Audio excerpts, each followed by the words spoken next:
আচ্ছা। হ্যালো, আসসালামু আলাইকুম ভিউয়ার্স। আশা করি ভালো আছেন। আজকে আপনাদের সাথে আলোচনা করব বাংলা ভাষা ও সাহিত্য। বিসিএস প্রিলিমিনারি টেস্ট সিলেবাসের বাংলা ভাষা ও সাহিত্য সিলেবাসের সাহিত্য অংশটি নিয়ে। তো চলুন শুরু করা যাক। তো শুরু করার আগে আপনাদের বলছি আ যে প্রতিনিয়ত চ্যানেলের ভিডিও পেতে চ্যানেলটি সাবস্ক্রাইব করে রাখবেন এবং পাশে থাকা বেল আইকনটি বাজিয়ে দিবেন। তো চলুন শুরু করা যাক। বাংলা ভাষা ও সাহিত্য অংশের সাহিত্য অংশ। সাহিত্য অংশে প্রাচীন যুগ ও মধ্যযুগ। তো প্রাচীন যুগ থেকে আসে হচ্ছে ১ নাম্বার এবং মধ্যযুগ থেকে আসে হচ্ছে ৪ নাম্বার। প্রাচীন যুগের হচ্ছে বাংলা সাহিত্যের যুগ বিভাগ থেকে শুরু করে চর্যাপদের যে লাস্ট অংশ আছে আ ওই পর্যন্ত সবচেয়ে বেশি ইম্পোর্টেন্ট এবং বর্তমানে যে নয়া চর্যাপদ আছে এটাও একটু জেনে রাখা ভালো হবে।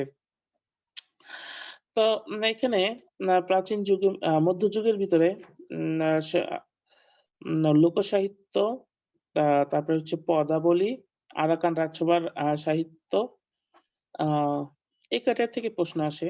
আ প আ এভেইলেবল এবং এগুলো থেকেই ৪ নাম্বার আসে। আর হচ্ছে আ প্রাচীন যুগ ও মধ্যযুগ এটা লাল, নীল, দীপাবলি থেকে পড়লেই সবচেয়ে বেশি বেটার হয় এবং বইটা ছোট তাড়াতাড়ি পড়ে শেষ করা যায়। তারপরে আসতেছে আধুনিক যুগ। আধুনিক যুগটা সবচেয়ে বেশি বিশাল হলেও না এখানে বলে রাখা ভালো যে এখানে ১৮০০ থেকে ১৯৭৫ আ মানে পর্যন্ত বর্তমানেরটা দেখা দরকার নেই। বর্তমানে অনেক রাইটার এগুলা পড়া যাবে না। মানে এগুলো থেকে এতটা আসেও না। তো ১৮০০ থেকে ১৯৭৫ পর্যন্ত পড়লেই এনাফ। তো আধুনিক যুগের ভিতরে আর কি আছে? আধুনিক যুগের বিষয়টা যেহেতু অনেক বিশাল, তো এর মধ্যে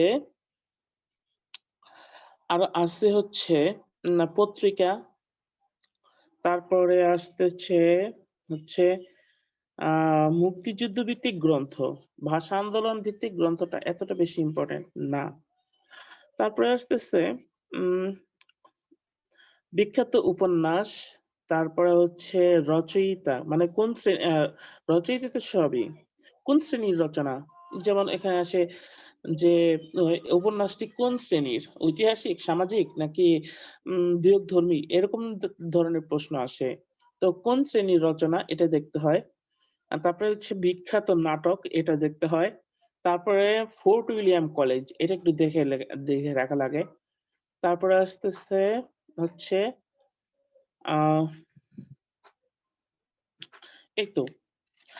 এখন আসি বিখ্যাত যেসব রাইটার আছে সেগুলো সম্পর্কে। বিখ্যাত রাইটার গুলোর মধ্যে ১ম এ আসে হচ্ছে রবীন্দ্রনাথ ঠাকুর। মোস্ট সেটা প্রতি পরীক্ষাতেই আসে। কাজী নজরুল ইসলাম, বঙ্কিমচন্দ্র চট্টোপাধ্যায়, মাইকেল মধুসূদন দত্ত, প্রমথ চৌধুরী এগুলো থেকে ১ নাম্বার করে আসেই। তারপরে আসতেছে উম আ মাইকেল বলছি। তারপরে আর কয়েকটা নাম বলছি। এগুলো থেকে মানে মাঝে আসে। সেগুলো হচ্ছে শরৎচন্দ্র চট্টোপাধ্যায়, জীবনানন্দ দাশ, মীর মশাররফ হোসেন, মুনীর চৌধুরী। মুনীর চৌধুরীটা এটা মাঝে মানে খুবই ইম্পোর্টেন্ট বলা চলে না, ইম্পোর্টেন্ট আরকি। ফরুক আহমেদটা আধুনিক না। এটা থেকে কম প্রশ্ন আসে মানে প্রশ্ন আসে না আসে না বললেই চলে। তারপরে আসতেছে জসীমউদ্দিন, ঈশ্বরচন্দ্র বিদ্যাসাগর এবং বেগম রোকেয়া। তো এই কয়টা পড়লেই হয়ে যায়। আর বাদবাকি যা আছে এত পড়ার দরকার নেই। ইনফরমেশন জ্যাম হওয়ার দরকার নেই। জাস্ট এতটুকু পড়লেই এনাফ। তো এখানে আমার ভিডিও সাহিত্য অংশের ভিডিও এবং ভাষা অংশের ভিডিও এগুলো কেমন লাগলো একটু কমেন্ট করে জানাবেন। তো আশা করছি পরবর্তী ভিডিওতে ইংলিশটা নিয়ে হাজির হবো আপনাদের সাথে। তো আজকে এ পর্যন্তই। আল্লাহ হাফেজ।